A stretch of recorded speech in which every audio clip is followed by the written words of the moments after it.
Medical ಫೀಲ್ಡಲ್ಲಿ ಮುಂದೆ ಬರಬೇಕು ಅಂತಿದ್ಲು, ಸಮಾಜ ಸೇವೆ ಮಾಡಬೇಕು ಅಂತಿದ್ಲು. ಒಂದು ಇರುವೇನೂ ಸಾಯಿಸೋಕ್ಕೆ ಇಷ್ಟಪಡದೇ ಇರೋವಂಥ ಹುಡುಗಿನ ಮರಳು ಮಾಡಿ ಕ್ರೂರವಾಗಿ ಹತ್ಯೆ ಮಾಡಿ ತಾನು ಸಾಯೋ ಥರನೇ ಮಾಡಿಕೊಂಡು ಅದನ್ನು ಆತ್ಮಹತ್ಯೆ ಅನ್ನೋ ಥರ ನಿರೂಪಿಸೋ ಥರದಕ್ಕೆ ನಾಟಕ ಆಡಿದಾನೆ ಅವನು, ಚಂಡಾಲ ಅವನು.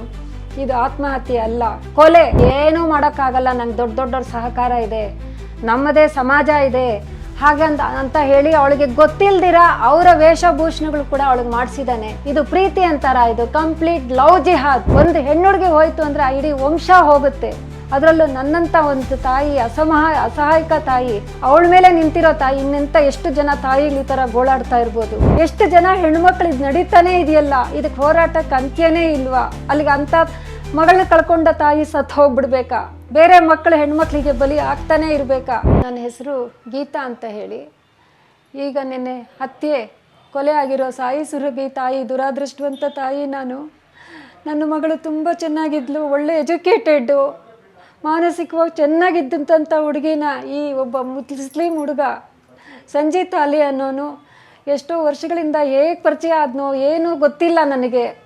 ಅವಳಿಗಿಲ್ಲದ ವ್ಯಸನಗಳನ್ನೆಲ್ಲ ಅಭ್ಯಾಸ ಮಾಡಿಸಿ ಅವಳ ಮಾನಸಿಕ ಸ್ಥಿತಿನ ಹಾಳು ಮಾಡಿ ಅಂಥದ್ರಲ್ಲೂ ಅವಳನ್ನ ನಾನು ಪ್ರೊಟೆಕ್ಷನ್ ಮಾಡ್ಕೊಂಡಿದ್ದೆ 1 ವರ್ಷದ ಹಿಂದೆ. ಅವನೊಬ್ಬ ದೊಡ್ಡ ಡ್ರಗ್ ಪೆಡ್ಲರ್ ಅವನು.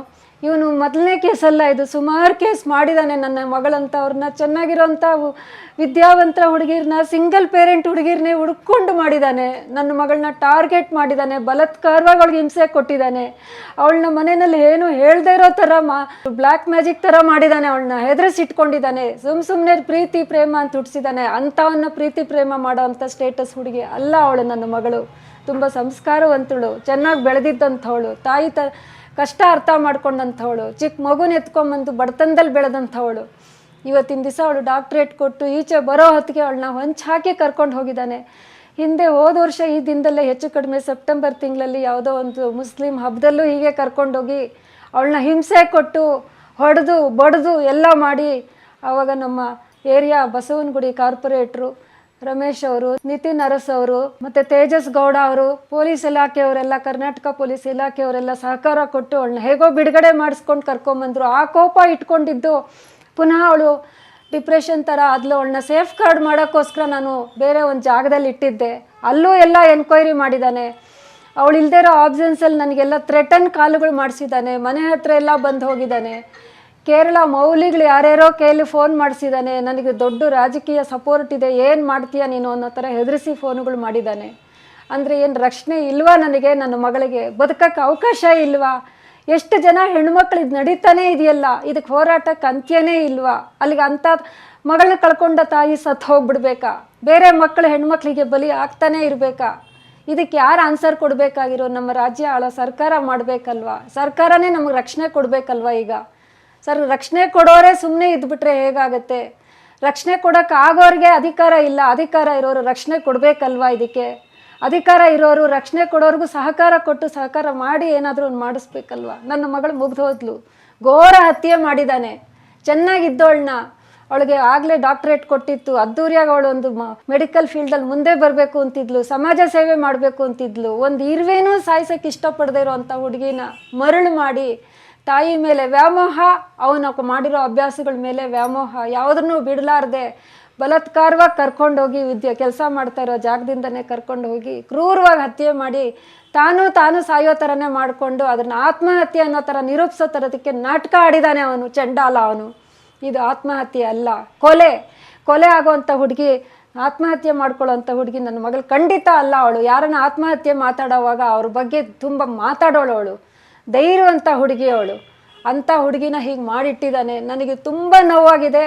ಇದಕ್ಕೆ ಉತ್ತರ ಕೊಡಬೇಕು ನಮ್ಮ ಕರ್ನಾಟಕ ಸರ್ಕಾರ, ಪೊಲೀಸ್ ಇಲಾಖೆ, ರಾಜಕೀಯ ವ್ಯಕ್ತಿಗಳು. ಇಂಥ ಯುವಕರು ಮುಂದೆ ಬಂದಿದ್ದಾರೆ. ಇಂಥ ಯುವಕರಿಗೂ ಅವ್ರಿಗೂ ರಕ್ಷಣೆ ಕೊಟ್ಟು ನನ್ನ ಮಗಳಿಗೂ ಆತ್ಮಕ್ಕಾದ್ರೂ ನೆಮ್ಮದಿ ಕೊಡಿಸಿ, ನನಗೂ ರಕ್ಷಣೆ ಕೊಡಿಸಿ. ಇದಕ್ಕೆ ನಾನು ಯಾವುದೇ ಸಿದ್ಧಾಂತಕ್ಕೂ ರೆಡಿ ಇದ್ದೀನಿ. ನನ್ನನ್ನು ಅವನು ಏನು ಮಾಡ್ತಾನೋ ನೋಡೋಣ, ಅದನ್ನು ಕಂಕಣ ತೊಟ್ಬಿಟ್ಟಿದ್ದೀನಿ. ಇದು ಅನ್ಯಾಯ, ಇದು ತುಂಬ ಅನ್ಯಾಯ. ಈ ಥರ ಅನ್ಯಾಯ ಇನ್ನು ಎಷ್ಟು ಅಮಾಯಕ ಹೆಣ್ಣುಮಗಳು ನನಗೆ ಗೊತ್ತಿರೋ ಮಟ್ಟಿಗೆ 20-25 ಆಗಿದೆ ಅನಿಸುತ್ತೆ. ಇವನು ದೊಡ್ಡ ಡ್ರಗ್ ಪೆಡ್ಲರು, ಕೇರಳದವನು. ಅವ್ರ ಕಡೆಯಿಂದ ಯಾರ್ಯಾರ್ದೋ ಸಂಬಂಧಗಳ ಕಡೆಯಿಂದ ಫೋನ್ ಮಾಡಿಸಿದ್ದಾನೆ. ಅವ್ನಿಗೆ ಯಾವುದೂ ಬ್ಯಾಕ್ಗ್ರೌಂಡ್ ಇಲ್ಲ ಅಂದಾಗ ಅವನಿಷ್ಟು ಲಕ್ಸುರಿಯಸ್ ಲೈಫ್ ಹೇಗೆ ಲೀಡ್ ಮಾಡ್ದ? ನನ್ನ ಮಗಳಿಗೆ ನಾನು ಯಾವುದೇ ರೀತಿ ದುಡ್ಡು ಕಾಸು ಕೊಟ್ಟು ಬೆಳೆಸಿಲ್ಲ ಅಂಥವಳಿಗೆ ದುಬಾರಿಯಾಗಿರೋವಂಥ ಮಾದಕ ವಸ್ತುಗಳನ್ನೆಲ್ಲ ಕೊಡಿಸಿ ದುಬಾರಿಯಾಗಿರೋವಂಥ ಹೋಟ್ಲುಗಳಿಗೆಲ್ಲ ಕರ್ಕೊಂಡೋಗಿ ಏನೇನು ಮಾಡಿದಾನೋ ಗೊತ್ತಿಲ್ಲ, ಅವಳ ಲೈಫ್ ಸ್ಟೈಲ್ನೇ ಚೇಂಜ್ ಮಾಡಿದ್ದಾನೆ. ಅದು ಯಾವುದೋ ಒಂದು ಹೋಮ್ ಸ್ಟೇ ಅನ್ನೋದು ದುಡ್ಡು ಕೊಟ್ಟು ಅವನೇ ಬುಕ್ ಮಾಡಿದ್ದಾನೆ. ನನ್ನ ಮಗಳ ಹತ್ರ ಯಾವುದೇ ದುಡ್ಡು ಕಾಸು ಏನೂ ಇರಲಿಲ್ಲ, ಆ ಥರ ಬೆಳೆಸೇ ಇರಲಿಲ್ಲ. ಅವಳು ಸ್ವಯಂ ಸೇವಕಿಯಾಗಿ ಅಲ್ಲಿ ಕೆಲಸ ಮಾಡ್ತಾಯಿದ್ಲು, ಇನ್ನು ಸಮಾಜ ಸೇವೆ ಮಾಡಬೇಕು ಅಂತಿದ್ಲು. ಇಲ್ಲಿಗೆ ಬಂದು ಅವಳು ರಿಹಾಬಿಂದ ಬಂದಮೇಲೆ ಇವ್ರನ್ನೆಲ್ಲ ಭೇಟಿಯಾಗಿ ನಾನು ಇಂಥವ್ರ ಮಧ್ಯೆ ಸೇರ್ಕೊಬೇಕಮ್ಮ, ನಾನು ಇಂಥವ್ರಿಗೆಲ್ಲ ಪಾಠ ಕಲಿಸ್ಬೇಕಮ್ಮ, ಅವನು ಎಲ್ಲನ್ನ ಸಿಕ್ಕಿದ್ರೆ ನಾನು ಅವನ್ನ ಶೂಟ್ ಮಾಡ್ತೀನಮ್ಮ, ನನ್ನ ಜೀವನ ಹಾಳು ಮಾಡಿದಾನಮ್ಮ ಅಂತ ಹೇಳಿದ್ಲು.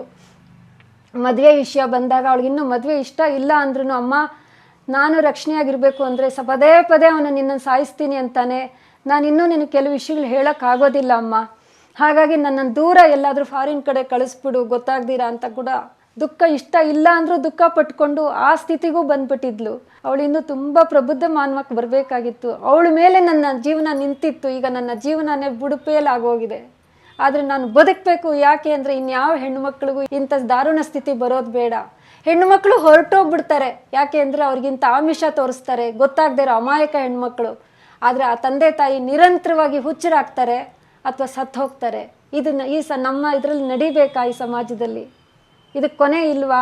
ನೀವು ಉತ್ತರ ಕೊಡಿ.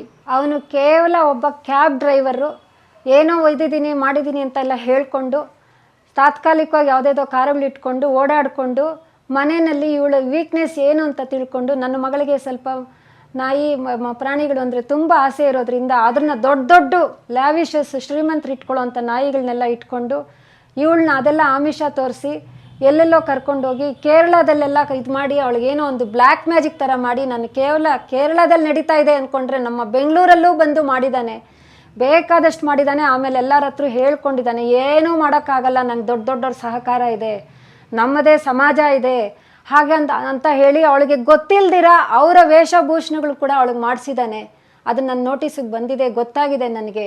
ಅಂದರೆ ಅವರ ಸಂಸ್ಕಾರಕ್ಕೆ, ಅವ್ರ ಸಂಸ್ಕೃತಿಗೆ ಅನುಗುಣವಾಗಿ ನಮ್ಮ ಹಿಂದೂ ಸಂಸ್ಕೃತಿಗೆ ವಿರುದ್ಧವಾಗಿ ಮಾಡಿಸಿದ್ದಾನೆ.